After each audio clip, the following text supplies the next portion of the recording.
ನಮಸ್ಕಾರ. ಅವನಿ designs and ಕ್ರಿಯೇಷನ್ಸ್ಗೆ ಸ್ವಾಗತ. Friends, ನಾವು ಇವತ್ತು ಐಸ್ ಕ್ರೀಮ್ ಕಡ್ಡಿಯಿಂದ ಎಲ್ಲರಿಗೂ ಉಪಯೋಗ ಆಗುವಂಥ ಒಂದು ವಸ್ತುವನ್ನು ರೆಡಿ ಮಾಡ್ತಾ ಇದ್ದೀನಿ.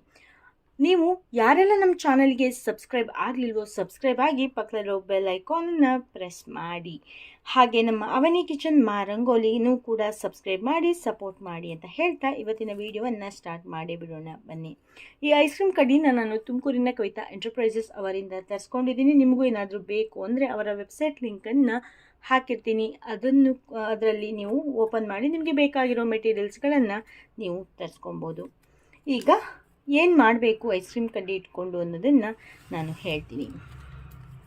ಫಸ್ಟು ಒಂದು ಕಡ್ಡಿಯನ್ನು ಹೀಗೆ ಇಟ್ಕೊಂಡಿದ್ದೀನಿ. ಗ್ಲೂ ಗನ್ನನ್ನು ತಗೊಂಡಿದ್ದೀನಿ. ಜಸ್ಟ್ ಈ ಕಡೆ ಮತ್ತು ಈ ಕಡೆ ಗ್ಲೂನ ಹಚ್ಚಿದ್ದೀನಿ. ಆನಂತರ ಇಲ್ಲಿಗೂ ಹಚ್ಚಿ ಲಾಸ್ಟಲ್ಲಿ ಹೀಗೆ ತ್ರಿಕೋನಾಕಾರವಾಗಿ ಮಾಡಿ ಇಟ್ಕೊಂಡಿದ್ದೀನಿ. ಇದೇ ರೀತಿಯಾಗಿ ನಾನು ಸುಮಾರು ಕಡ್ಡಿಗಳನ್ನು ರೆಡಿ ಮಾಡಿ ಇಟ್ಕೊಂಡಿದ್ದೀನಿ ಆಲ್ರೆಡಿ. ಈಗ ನೆಕ್ಸ್ಟ್ ಏನು ಮಾಡಬೇಕಪ್ಪ ಅನ್ನೋದನ್ನು ಹೇಳ್ತೀನಿ ಬನ್ನಿ. ನಾನಿಲ್ಲೊಂದು ನಾರ್ಮಲ್ ಪೇಪರ್ ಕಾರ್ಡ್ಬೋರ್ಡನ್ನು ತೊಗೊಂಡಿದ್ದೀನಿ. ಇದನ್ನು ಈ ಶೇಪಿಗೆ ಕಟ್ ಮಾಡ್ಕೋಬೇಕು. ಹೀಗೇ ಮಾರ್ಕ್ ಮಾಡಿಕೊಂಡು ಕಟ್ ಮಾಡಿಕೊಂಡು ತೊಗೊಂಡು ಬರ್ತೀನಿ. ಹೀಗೆ ಜಸ್ಟ್ ಹೀಗೆ ಇಟ್ಕೊಂಡು ಮಾರ್ಕನ್ನು ಮಾಡ್ಕೋಬೇಕು. ಹೀಗೆ ಮಾರ್ಕ್ ಆದಮೇಲೆ ಇದೇ ರೀತಿಯಾಗಿ ಕಟ್ ಮಾಡ್ಕೊಬೇಕು. ನೋಡಿ, ಕಟ್ ಮಾಡಿ ಇಟ್ಕೊಂಡಿದ್ದೀನಿ. ಈಗ ಇದಕ್ಕೆ ಇನ್ನೊಂದು ಐಟಮ್ ಬೇಕು. ನಾನು ಏನು ಮಾಡ್ತಿದ್ದೀನಿ ಅಂತ ನಿಮಗೊಂದು ಐಡಿಯಾ ಬಂದಿರ್ಬೋದು. ಹೌದು ಫ್ರೆಂಡ್ಸ್, ನಾನಿವತ್ತು ಐಸ್ ಕ್ರೀಮ್ ಕಡ್ಡಿಯಿಂದ ಒಳ್ಳೆ ಸಖತ್ತಾಗಿರೋವಂಥ ಪೆನ್ ಸ್ಟ್ಯಾಂಡನ್ನು ಮಾಡ್ತಾಯಿದ್ದೀನಿ. ಈಗ ನಾನು ಇದಕ್ಕೋಸ್ಕರ ಇನ್ನೊಂದು ಐಟಮನ್ನು ತೊಗೊಂಡಿದ್ದೀನಿ. ಅದು ಏನಪ್ಪ ಅಂದರೆ ಪರ್ಪಲ್ ಕಲರಿನ ಪರ್ಲನ್ನು ತೊಗೊಂಡಿದ್ದೀನಿ. ಈಗ ಏನು ಮಾಡಬೇಕಪ್ಪ ಅಂತಂದರೆ ಜಸ್ಟ್ ಒಂದು ಇದನ್ನು ಐಸ್ ಕ್ರೀಮ್ ಕಡ್ಡಿ ತ್ರಿಕೋನವನ್ನು ಈ ರೀತಿಯಾಗಿ ಅಂಟಿಸ್ಕೊಬೋದು.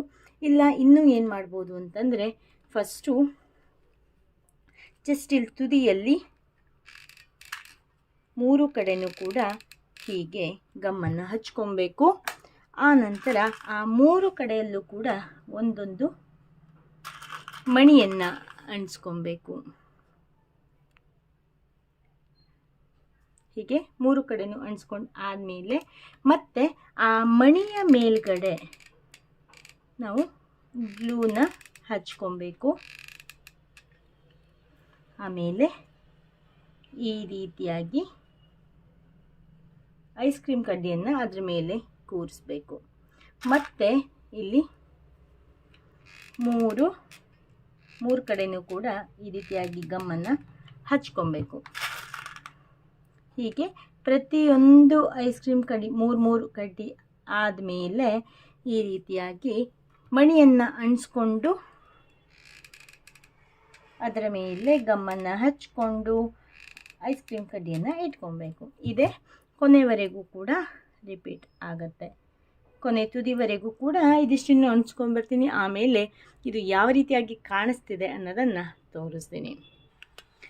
ನೋಡಿ, ಪೂರ್ತಿ ಅಂಟಿಸ್ಕೊಂಡು ತಂದಿದ್ದೀನಿ. ಈ ರೀತಿಯಾಗಿ ಕಾಣಿಸ್ತಾ ಇದೆ. ನಾವು ಇಲ್ಲಿ ಮಣಿ ಹಾಕಿಲ್ಲ ಅಂತಂದರೆ ಇನ್ನೊಂದು ಐಸ್ ಕ್ರೀಮ್ ಕಡ್ಡಿ ತ್ರಿಕೋನವನ್ನು ಹಾಕ್ಬೋದು.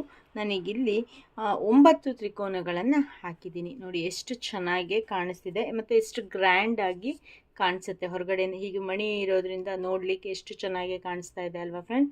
ಇದರಲ್ಲಿ ನಾವು ಸೀಸರ್ ಆಗಿರ್ಬೋದು, ಇಲ್ಲ ನಮ್ಮ ಪೆನ್ಗಳಾಗಿರ್ಬೋದು, ಇನ್ನು ಏನೇನಾದರೂ ಕೂಡ ನಾವು ಇದೇ ರೀತಿಯಾಗಿ ಹಾಕಿ ಇಟ್ಕೊಂಡು ಯೂಸನ್ನು ಮಾಡ್ಬೋದು. ನಮ್ಮ ಟೇಬಲಿನ ಅಂದವನ್ನು ಹೆಚ್ಚಿಸ್ಕೊಳ್ಬೋದು.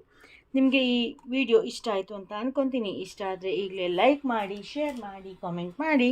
ನೀವಿನ್ನೂ ನಮ್ಮ ಚಾನಲಿಗೆ ಸಬ್ಸ್ಕ್ರೈಬ್ ಆಗದೇ ಇದ್ದರೆ ಪ್ಲೀಸ್ ಸಬ್ಸ್ಕ್ರೈಬ್ ಆಗಿ. ಹಾಗೆ ಅವನಿ ಕಿಚನ್ ರಂಗೋಲಿಗೂ ಕೂಡ ಸಬ್ಸ್ಕ್ರೈಬ್ ಮಾಡಿ ಸಪೋರ್ಟ್ ಮಾಡಿ. ನಮ್ಮ Facebook page Avani designs kitchen and rangoli, ಅದನ್ನು ಕೂಡ ಫಾಲೋ ಮಾಡಿ ಅಂತ ಹೇಳ್ತಾ ಈ ವಿಡಿಯೋವನ್ನು ನಾನು ಇಲ್ಲಿಗೆ ಮುಗಿಸ್ತಾ ಇದ್ದೀನಿ.